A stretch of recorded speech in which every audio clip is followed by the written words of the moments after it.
हिंदवी स्वराज्याचे सरसंस्थापक छत्रपती शिवरायांना मानाचा मुजरा करतो। भारतीय राज्यघटनेचे शिल्पकार भारतरत्न डॉक्टर बाबासाहेब आंबेडकर यांना मानवंदना अर्पित करतो। राज्यस्तरीय खरीप हंगाम नियोजन बैठकीमध्ये मंचावर उपस्थित असलेले महाराष्ट्र राज्याचे लोकप्रिय उपमुख्यमंत्री द्वय श्री एकनाथ शिंदेजी, अजितदादा पवार, त्याचप्रमाणे उपस्थित असलेले आमचे सर्व सहकारी चंद्रशेखर बावनकुळेजी, राधाकृष्ण विखे पाटीलजी, चंद्रकांतदादा पाटीलजी, गणेश नाईकजी, गिरीश महाजनजी, पंकजाताई मुंडे, आपले कृषी मंत्री श्री माणिकराव कोकाटे, अशोकजी उईके, अतुलजी सावे, गुलाबराव पाटील, शिवेंद्रसिंहराजे भोसले, बाबासाहेब पाटील, संजयजी राठोड, जयकुमारजी गोरे, नरहरी झिरवळ, मकरंदाबा पाटील, आकाश पुणकर, संजय सावकारे, आशिष जयस्वाल, पंकज भोयर, मेघनाथ बोर्डीकर, पाशा पटेलजी, मुख्य सचिव सुजाता सैनिक, आपले कृषी सचिव विकासचंद्र रस्तोगी, प्रवीण दराडे, त्याचप्रमाणे या ठिकाणी श्री सूरज मांढरे, सर्व उपस्थित आपले ज्येष्ठ सचिव, सर्व अधिकारी, वेगवेगळ्या राज्य सरकार आणि केंद्र सरकारच्या विभागातून आलेले सर्व अधिकारी आणि उपस्थित सर्व भगिनी आणि बंधूंनो, आज खरं म्हणजे अतिशय गहन अशा प्रकारची ही संपूर्ण चर्चा या ठिकाणी झाली आणि खरीपाच्या नियोजनाच्या संदर्भात काय अडचणी आपल्या आहेत आणि काय नेमकं केलं पाहिजे या सर्व बाबींवर वेगवेगळी मतं देखील आपण या ठिकाणी मांडली आहेत। पहिल्यांदा तर मी कृषी विभागाचं मनापासून अभिनंदन करतो की एक अतिशय चांगला महाविस्तार ऍप हा कृषी विभागाने तयार केला आणि हा ऍप तयार करण्याकरता विभागाचे अधिकारी आणि त्यांना मदत करणारे विविध ज्या काही संस्था आहेत या सगळ्यांनी मिळून अतिशय चांगला अशा प्रकारचा ऍप तयार केलेला आहे की ज्याच्यामध्ये ज्याला आपण वन स्टॉप शॉप म्हणू शकतो अशा प्रकारचं शेती क्षेत्रातलं सर्व ज्ञान, सर्व समस्यांचं उत्तर देण्याची क्षमता असलेला अशा प्रकारचा ऍप आहे। याचा जो चॅटबॉट आहे, मी स्वतः मला सचिवांनी तो दाखवला आणि अतिशय चांगल्या प्रकारे तो चॅटबॉट तयार करण्यात आलेला आहे। कुठलंही त्याच्यामध्ये प्रश्न जर विचारला तर त्याचं योग्य उत्तर येतं आणि केवळ उत्तर येत नाही तर ते कुठल्या सोर्समधनं आलेलं आहे तो सोर्स देखील त्याच्यावर कोट होतो। त्यामुळे मला असं वाटतं की एक प्रकारे सर्व प्रकारच्या ज्या काही शेतकऱ्यांच्या समस्या आहेत त्याच्यावर त्यांना जे तात्काळ उत्तर पाहिजे ते उत्तर या माध्यमातून निश्चितपणे मिळू शकतं। मी आताच आपल्या कृषी सचिवांना अशा प्रकारची विनंती केली आहे की आपला मेटासोबत करार झालेला आहे, आपण व्हॉट्सअप गव्हर्नन्स सुरू केलेला आहे आणि त्याच्यामध्ये आपल्या सगळ्या सेवा आपण व्हॉट्सअपवर देणार आहोत। त्यामुळे हा चॅटबॉट आपल्या व्हॉट्सअपवरही आपण उपलब्ध करून देऊया, जेणेकरून आज गावोगावी शेतकरी जो आहे हा व्हॉट्सअप वापरतोय, त्याच्यामुळे त्या माध्यमातून अधिक इंटरॅक्टिव्ह पद्धतीनं आपल्या शेतीमध्ये त्या प्रकारे त्याला त्याची मदत होऊ शकेल। आज खरं म्हणजे ज्या काही वेगवेगळ्या बाबींवर आपण या ठिकाणी चर्चा केली त्याच्यामध्ये खतांची उपलब्धता असेल किंवा जी काही आपली मान्सून पूर्व तयारी आहे त्या तयारीच्या संदर्भात सगळ्या जिल्ह्यांमध्ये बैठका त्या ठिकाणी झाल्या। जिल्ह्यांच्या बैठकांचं संकलन जे आहे ती विभागीय आयुक्तांनी या ठिकाणी केलेलं आहे। जिल्ह्यांमधनं ज्या काही अडचणी आपल्या समोर आल्या त्या अडचणी या ठिकाणी मांडण्याचं काम हे आपल्या विभागीय आयुक्तांनी केलेलं आहे। मला असं वाटतं की कदाचित सगळ्या गोष्टी या बैठकीत मांडल्या गेल्या नसतील, पण कृषी सचिवांनी या सगळ्या जिल्ह्यात आलेल्या ज्या काही अडचणी आहेत त्याचं संकलन हे करून घेतलं पाहिजे आणि त्या माध्यमातून त्याच्यामध्ये काय आपल्या अडचणी आहेत त्या आपण दूर कशा करता येतील याचा प्रयत्न केला पाहिजे। खरं म्हणजे एकीकडे आपल्याला खतांचं नियोजन असेल, बियाण्यांचं नियोजन असेल, या सगळ्या गोष्टी करणं गरजेचं आहे आणि ते करत असताना जेव्हा आपण बघतो त्यावेळेस आपल्याकडे सगळ्या बियाण्यांचा साठा हा आपल्याला आवश्यकतेपेक्षा जवळपास तेवढा किंवा जास्तच असतो, पण जिल्ह्याच्या वेगवेगळ्या ठिकाणी उपलब्धता वेगवेगळी असते। मग काही ठिकाणी तुरीची उपलब्धता कमी असते, मग त्या ठिकाणी आपल्याला त्या तक्रारी येतात की आमच्याकडे तुरीचं बियाणं उपलब्ध नाही आहे। तर मागील वर्षीचा ट्रेंड आणि या वर्षीचा ट्रेंड या दोन गोष्टीचा विचार करून त्या जिल्ह्यामध्ये तेवढी उपलब्धता आहे की नाही याचा विचार आपल्याला केला पाहिजे. खरं म्हणजे आपण जर ऐतिहासिक दृष्ट्या बघितलं तर ज्या वर्षी चांगला पाऊस आहे अशा प्रत्येक वर्षामध्ये आपला कृषी विकासाचा दर हा आपल्याला प्रचंड वाढलेला दिसतो. कारण आपली शेती आजही ही पावसावर अवलंबून असलेली शेती आहे. त्याच्यामुळे आपल्या सगळ्या पीक पद्धतीवर पावसाचा एक फार मोठा परिणाम असतो. आणि आता जर IMD या ठिकाणी सांगताय की जवळपास ऍव्हरेज 105% आपण बघितलं असेल तर वेगवेगळ्या विभागांचा आपण विचार केला तर 160%पेक्षा कमी महाराष्ट्रात कुठेच पाऊस आपल्याला दिसत नाहीये. त्यामुळे इतका चांगला पाऊस ज्यावेळेस पडतो त्यावेळी आपल्या कृषी विकासाचा दर चांगला असतो, आपल्यातली उत्पादकता चांगली असते. आणि तुम्ही जो अंदाज घेतलेला आहे 2,04,000 टन एवढी उत्पादकता, मला असं वाटतं की हा आपला रेकॉर्ड असेल. म्हणजे आतापर्यंतची सर्वाधिक उत्पादकता ही आपण यावर्षी अपेक्षित केलेली आहे. आता ही सगळं करत असताना शेवटी वातावरणातल्या बदलाचा थोडा परिणाम हा आपल्या शेतीवर होत असतो. अनेक वेळा आपल्याला कल्पना आहे की पावसामध्ये खंड पडतो, आता तो खंड पडणार नाही असं IMDचं प्राथमिक मत आहे. त्याच्यामुळे मला असं वाटतं की फार आपल्या पिकांवर परिणाम पडणार नाही. पण मला असं वाटतं की अशा या सगळ्या परिस्थितीमध्ये यापूर्वी आपण हिस्टॉरिकली बघितलं तर आपल्याला मोठ्या प्रमाणात कीडचा प्रादुर्भाव देखील अनेक वेळा आपल्याला पाहायला मिळालेला आहे. कधी गुलाबी बोंडअळी आहे, कुठे अजून येलो मोझॅक आहे, कुठे मावा तुडतुडा आहे. त्यामुळे आता चांगलं पीक असताना म्हणजे मागच्या काळात आपण बघितलं की ज्यावेळी धानाचं पीक आपलं हे रेकॉर्ड पीक होतं आणि त्या रेकॉर्ड पिकाला मावा तुडतुड्याने जवळपास 50%वर आणलं. आपण 2018 साल एक आपण असं बघितलेलं आहे की ज्या सालामध्ये जवळपास आपला संपूर्ण कापूस हा म्हणजे 60%पर्यंतचा कापूस आपला हा गुलाबी बोंडअळीमुळे त्या ठिकाणी गेला. आता परवा अतिशय चांगला एक नवीन पद्धतीचा फेरोमोन ट्रॅप आपण नागपूरला बघितला, जो आपल्या केंद्र सरकारच्या लॅबोरेटरीजने तयार केलेला आहे, जो AI एनेबल्ड अशा प्रकारचा आहे की ज्याचा वापर केला तर आपण अशा प्रकारचा रोगाचा प्रादुर्भाव हा टाळू शकतो. शेवटी प्रशासन म्हणून आपली जबाबदारी काय, तर आपली जबाबदारी ही आहे की आपल्या शेतकऱ्याला शेती करता योग्य जे काही बियाणं असेल, खत असेल हे वेळेवर पोचलं पाहिजे. त्याला योग्य प्रकारे विजेची उपलब्धता आवश्यकता असेल तर आपल्याला खरीपात खूप जास्त आवश्यकता नसते, पण तरी देखील आपल्याला मोठ्या प्रमाणात त्या ठिकाणी ती करावी लागते. त्यामुळे ती आवश्यकता जी काही असेल ती योग्य प्रकारे केली पाहिजे. कीड व्यवस्थापन योग्य प्रकारे झालं पाहिजे. अशा सगळ्या गोष्टींकडे आपण जर मला असं वाटतं लक्ष दिलं तर एक चांगला खरीपाचा हंगाम जो आहे हा आपण या ठिकाणी पूर्ण करू शकतो. खरं म्हणजे आपण बघितलं असेल तर शेतीचं क्षेत्र हे वर्षानुवर्ष आपलं मदत आणि पुनर्वसनाचं क्षेत्र झालेलं आहे. शेतीच्या क्षेत्रामध्ये गुंतवणूक आपली कमी आहे आणि म्हणूनच मागच्या काळामध्येही आपण ज्यावेळी नानाजी देशमुख कृषी समृद्धी योजनेसारखी योजना आणली तर त्या योजनेचा आपला जो काही हेतू होता हा एवढाच होता की आपल्याला कृषी क्षेत्रातली गुंतवणूक वाढवली पाहिजे. मागेल त्याला शेततळ्याची योजना आपण आणली, कृषी क्षेत्रात गुंतवणूक वाढवण्याच्या दृष्टीने आपण ती योजना आणली. आणि म्हणून मला असं वाटतं की आता आपण हा जो काही एक नवीन विचार केलेला आहे की 5,000 कोटी रुपये दरवर्षी हे गुंतवणुकीच्या स्वरूपामध्ये आपल्याला शेती क्षेत्रामध्ये, कृषीच्या क्षेत्रामध्ये त्या ठिकाणी गुंतवायचे आहेत. कारण आपण पाहतोय की लँड होल्डिंग छोटं झाल्यामुळे गुंतवणुकीची क्षमता ही शेतकऱ्याची कमी होते आहे आणि एका अशा सायकलमध्ये शेतकरी फसलेला आहे की गुंतवणुकीची क्षमता नसल्यामुळे आणि लँड होल्डिंग कमी असल्यामुळे शेवटी उत्पादकतेवर त्याचा परिणाम होतो. उत्पादकता कमी झाल्यामुळे तो कर्जाच्या सापळ्यात सापडतो आणि त्यातनं तो कधी बाहेरच येत नाही. म्हणूनच आपण गटशेतीसारखा जो प्रयोग केलेला आहे त्या प्रयोगातनं आपल्याला त्याची गुंतवणुकीची क्षमता वाढवता येईल. या ज्या सगळ्या विविध योजना आहेत आज ज्या प्रकारे आपण फर्स्ट कम फर्स्ट सर्व्ह बेसिसवर मला असं वाटतं 1,51,000 शेतकऱ्यांना 900 कोटी रुपयाचे त्या ठिकाणी वेगवेगळ्या गोष्टी दिलेल्या आहेत. या सगळ्या गोष्टी आपल्याला शेतकऱ्यांपर्यंत पोहोचवाव्या लागतील आणि मला असं वाटतं की जेवढी गुंतवणूक आपली वाढेल तेवढी शेतीतली शाश्वतता देखील आपल्याला वाढवता येईल. आज वातावरणातल्या बदलामुळे शेतकऱ्यांसमोरचे जे आव्हान आहेत ती आव्हानं खूप मोठ्या प्रमाणात वाढलेली आहेत आणि आपल्याला त्याचं उत्तर जर द्यायचं असेल तर ते तंत्रज्ञानातनंच आपल्याला देता येईल. आज आपण AIचा उपयोग मोठ्या प्रमाणात सुरू करतो.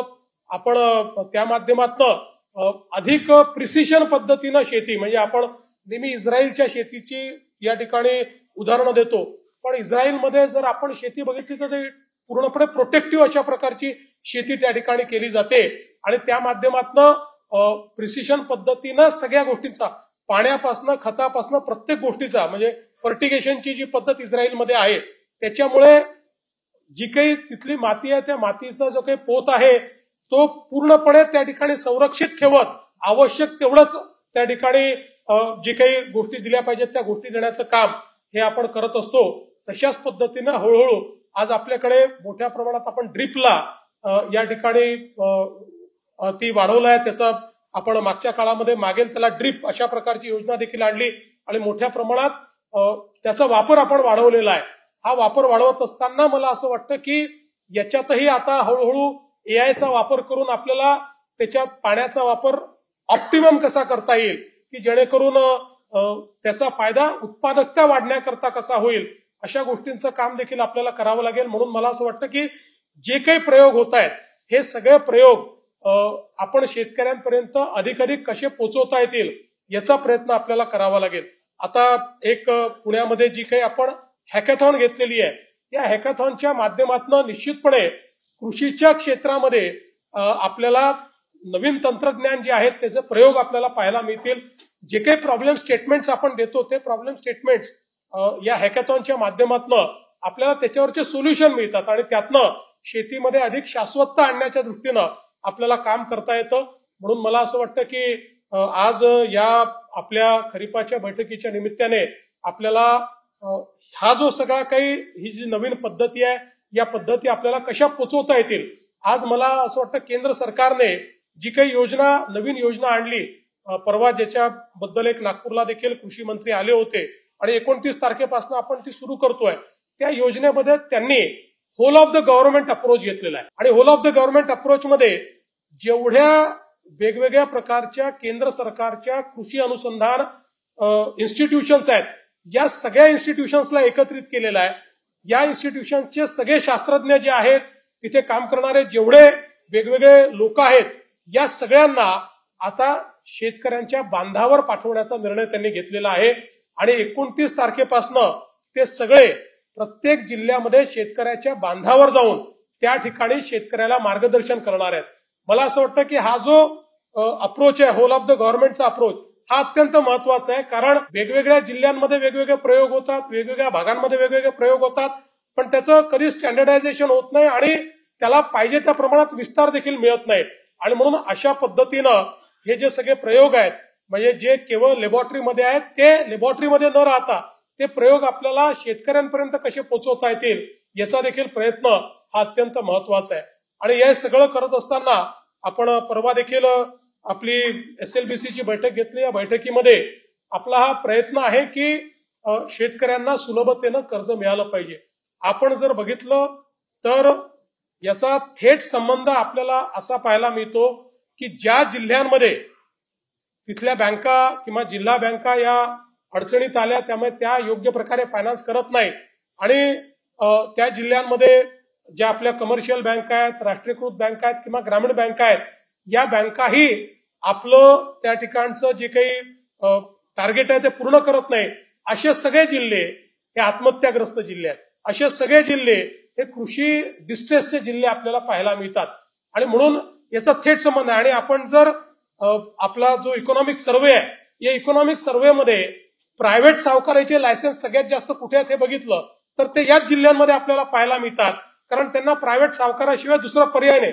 बरे लायसन्सी जे प्रायव्हेट सावकार आहेत त्यांची जेवढी संख्या आहे त्याच्या दुप्पट ज्यांनी लायसन्स घेतलेलं नाही आणि जे कुठलेही नियम पाळत नाहीत आणि जे पाहिजे तेवढा इंटरेस्ट लावतात अशा प्रकारचे देखील सावकार त्या ठिकाणी आहेत. त्यामुळे सावकाराच्या पाशातनं जर आपल्याला शेतकऱ्याला बाहेर काढायचं असेल तर त्याला योग्य प्रकारे इन्स्टिट्यूशनल फायनान्स मिळणं ही आपली जबाबदारी असं समजून आपण आपल्या जिल्ह्याचं जे टार्गेट आहे हे टार्गेट पूर्ण झालं पाहिजे याकरता लक्ष घातलं.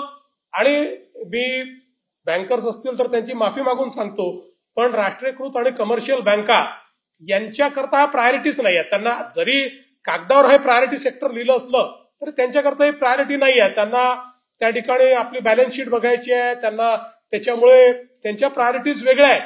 ते फक्त टार्गेट म्हणून या गोष्टी करतात. अनेक बँका आपण बघितल्या की त्या बँकांना या ठिकाणी ते जे दिलेलं टार्गेट पूर्ण न करतात त्याच्यावरची पेनल्टी दरवर्षी भरतात, पण टार्गेट पूर्ण करत नाही. त्यामुळे आपल्याला अशा बँकांकडनं हे करून घ्यावं लागेल, त्यांच्या मागे लागावं लागेल, त्यांच्याकडनं फायनान्सिंग करून घ्यावं लागेल. जसं आपण सांगितलं की सिबिलची अट ही आता कुठेही नाही, त्यामुळे कोणी जर लावत असेल तर मी यावेळेस बँकर्सला सांगितलेलं आहे की तुमची जबाबदारी आहे की तुम्ही जो सिबिलची अट लावेल त्याच्यावर नुसती तुम्ही सांगता की आम्ही कारवाई करतो पण कारवाई करत नाही, असं चालणार नाही. तुम्हाला त्यांच्यावर कारवाई करावी लागेल. आणि रिझर्व्ह बँकेने आणि एसएलबीसीने देखील हे मान्य केलेलं आहे की सिबिलची अट जर लावली आणि शेतकऱ्याला त्या ठिकाणी स्केल ऑफ फायनान्समध्ये किंवा फायनान्स देण्यामध्ये कुठे गडबड झाली तर त्याच्यावर देखील कारवाई केली जाईल असं त्यांनी मान्य केलंय. म्हणून या सगळ्या गोष्टींकडे आपल्याला लक्ष देण्याची आवश्यकता आहे आणि त्या माध्यमातून निश्चितपणे मला असं वाटतं की योग्य प्रकारे पतपुरवठा आपण जर त्या ठिकाणी करू शकलो.